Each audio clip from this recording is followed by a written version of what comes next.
Como parte de su estudio, sometió a prueba a 58 pacientes, antes y después del curso, para qué cambios podría producir.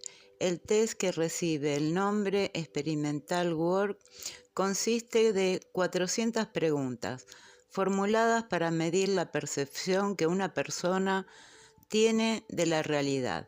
Se trata de algo parecido al famoso test de las manchas de Rothschild, pero en forma escrita.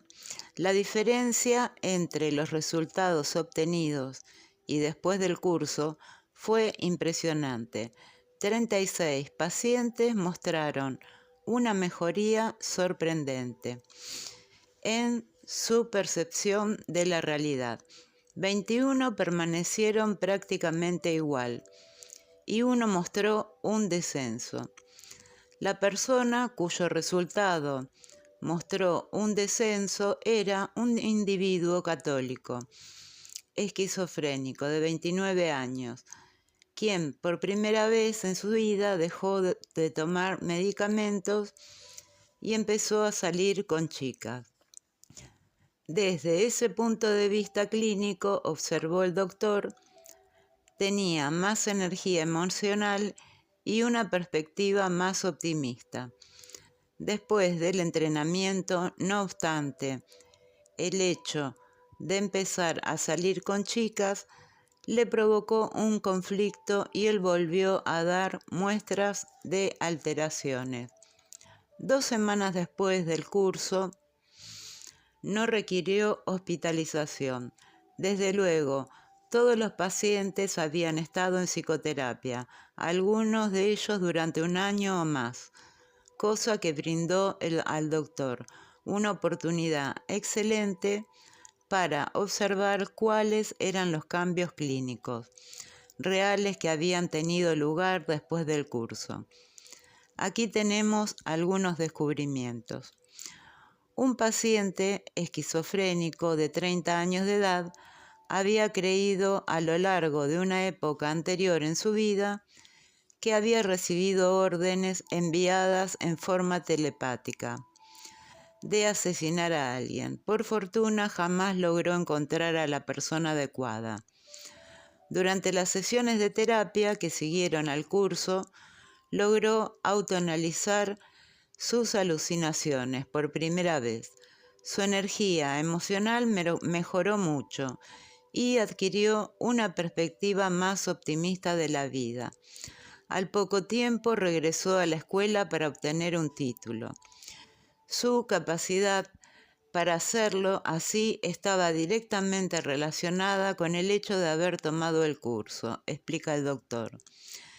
De 28 pacientes que padecían varias formas de depresión involutiva, psicótica y esquizofrénica y médico-depresiva, 26 sintieron una agradable mejoría después del curso.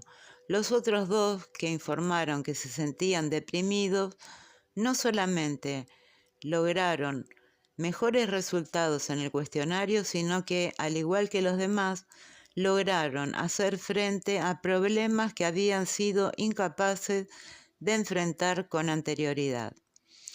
Una mujer de 21 años de edad estaba decidida a suicidarse y se encontraba en la primera etapa de psicosis aguda. Le aseguró al doctor que nada lo que él pudiera hacer podría ayudarla. De cualquier modo, se suicidaría. Él le recomendó que ella tomara el curso. Para el final de la semana estaba completamente atónito. Ella reaccionó mejor de lo que había hecho de los demás pacientes.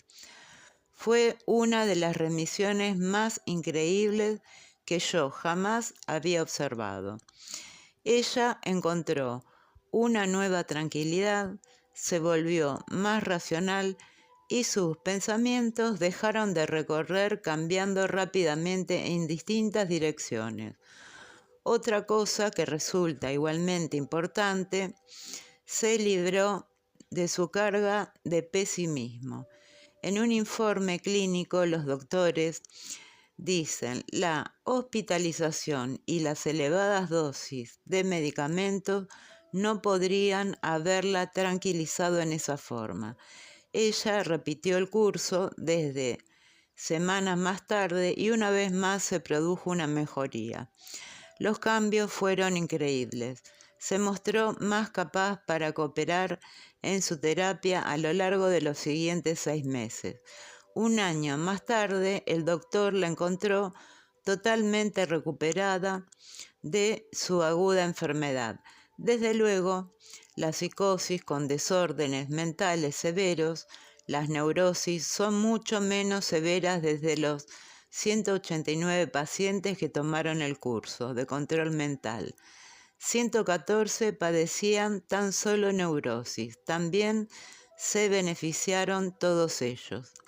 Para resumir sus observaciones clínicas en el estudio mencionado con anterioridad, los doctores escribieron: aquellos que continuaron la práctica de control mental después del entrenamiento estuvieron mucho más capacitados para modificar su vida por medio de este método, e incluso aquellos que no lo practicaban lograron usarlo en momentos de crisis, cuando tenían que enfrentar tensiones o estaban obligados a tomar decisiones importantes.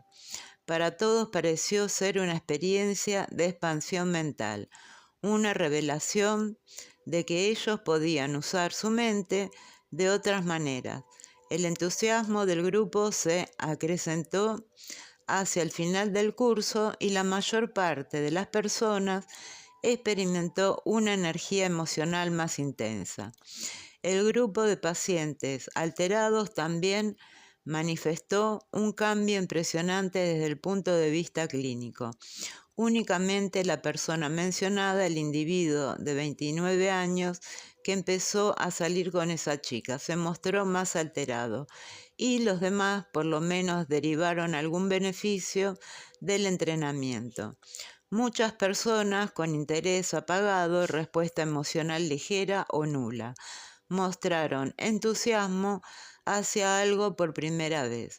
En efecto, pareció haber un cambio en la energía emocional después del curso y una mejoría en la afectación. Ellos tenían una perspectiva más positiva en relación con su futuro y algunos empezaron a comprender mejor sus procesos. Los pacientes alucinatorios manifestaron una disminución clara en los síntomas de su padecimiento después del entrenamiento. Se produjo un mayor relajamiento y una disminución de la ansiedad. Los pacientes aprendieron a depender de sus propios recursos para comprender, enfrentar, resolver problemas, y el hecho de lograr esto le dio más confianza. El doctor llega a la conclusión de que se trata de algo que no tan solo no es seguro y benéfico, ya que los 189 pacientes, todos menos uno, obtenieron beneficios del curso. Puede resultar inmensamente útil como parte integral de la psicoterapia.